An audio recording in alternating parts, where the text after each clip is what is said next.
So you're thinking about selling insurance with State Farm, but you don't know much about the company. You've just kind of maybe been on an interview or you've heard some things about State Farm, and you're wondering if it really is a good fit for your insurance sales career goals. The purpose of this video is to provide you a different perspective. I've never worked at State Farm. I know a lot about State Farm, but I know some of the basics about how State Farm works that may or may not be presented to you as in the career opportunity to help you better clarify for yourself if what State Farm does really is a good fit for you and what your goals are in selling insurance. I've been an agent since 2011. I operate a national agency. I talk to thousands upon thousands of agents each and every year. I understand a big chunk of how this business operates. And again, the purpose of this video is just to provide an extra layer of questions to ask and things to think about before you make that total leap of faith and join State Farm. Number one, independence versus captive.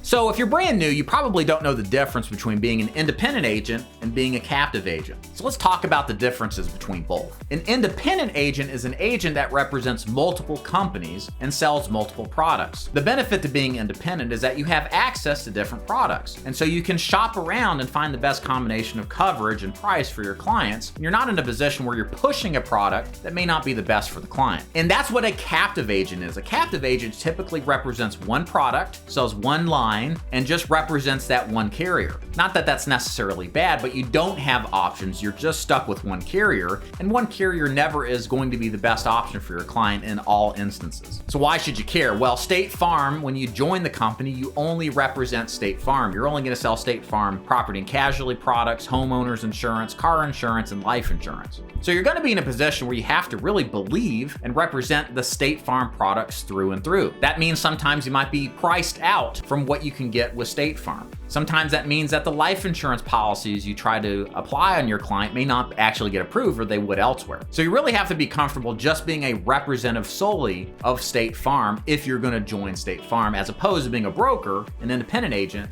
representing many. Number two, owning your book of business versus not owning your book of business.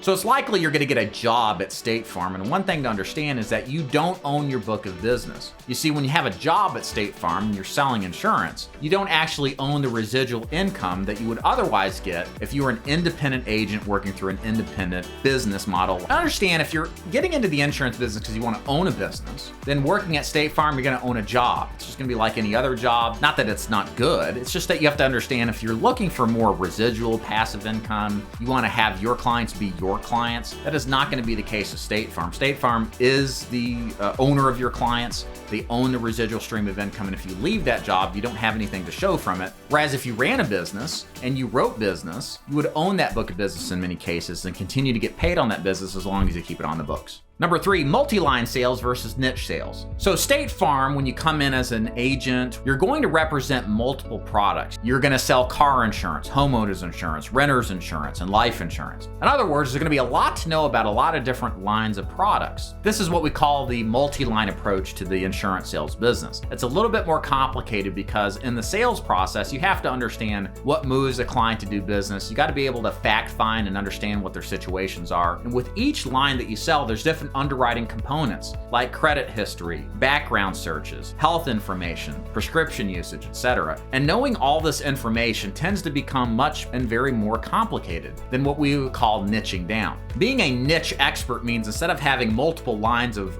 products you can sell, you instead represent one. For example, what we teach at DeFord Insurance Group is for agents mostly getting started in the business to start off selling final expense insurance. The reason we do that is because it simplifies the process. Sure, you might walk past business you otherwise could have gotten, like Medicare or even property and casualty. But the truth is one line of business is very complicated. And by adding more and more as a new agent, the vast majority of them become overwhelmed, become confused, and just aren't effective, and just don't write the kind of business they could have had they niched on one product and became a specialist. So of course, that's my preference. I think agents should come into this business as a specialist for the most part. But understand, if you're going to join State Farm, you're likely going to have to be responsible for a multitude of products, although it makes it a little easier that you're just working with one product versus many, it is going to be a little bit more overwhelming than I think just picking one of those products and becoming a specialist. Number 4, quality of the training program. So training is everything, ladies and gentlemen. This is something I've always inherently known since I started in 2011 as an agent and now as an agency owner nationally. People just don't get really good training. They're thrown to the wolves. They're told to watch a video or two. They don't really have anybody relaying questions that they have. There's not really a good support network, and a lot of people fail out of this business. It's definitely in excess of 90% of new agents fail out in the first year, and that really hasn't changed. Now, some of it has to do with just multi-level marketing tactics that a lot of agencies employ. They recruit anybody with a pulse for sure, but a lot of that problem of the attrition rate of agents quitting does have to do with the lack of training that a lot of agencies don't have. So as you look at State Farm, make sure you ask them, like, how are you going to train me? How am I going to know how to do this? What steps are you going to show me, not just how to train me on the products, but also the sales process? How can I connect with the prospect? How can I fact find? How can I present our products in a way that is going to excite them, that we can solve their problems, whatever it may be, in a way that's easily understood? And how are you going to help me overcome the objections that people will have? Sales really is not about the product, it's about the prospect. So make sure that you understand that you want to ask State Farm, what are you going to do to help me understand the prospect better, to sell them better?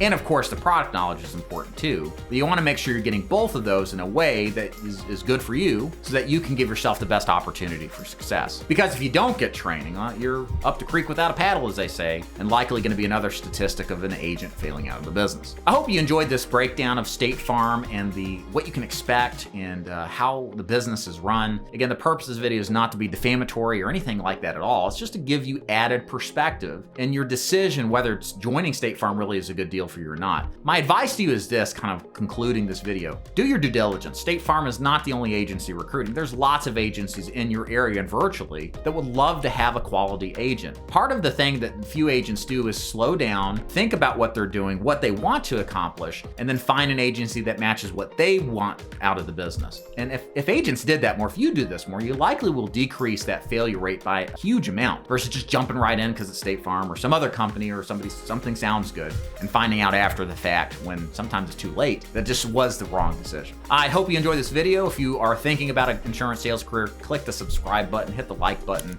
so you can get a lot more content that we do that will help you develop a perspective about the insurance business better. And thank you for watching. See ya.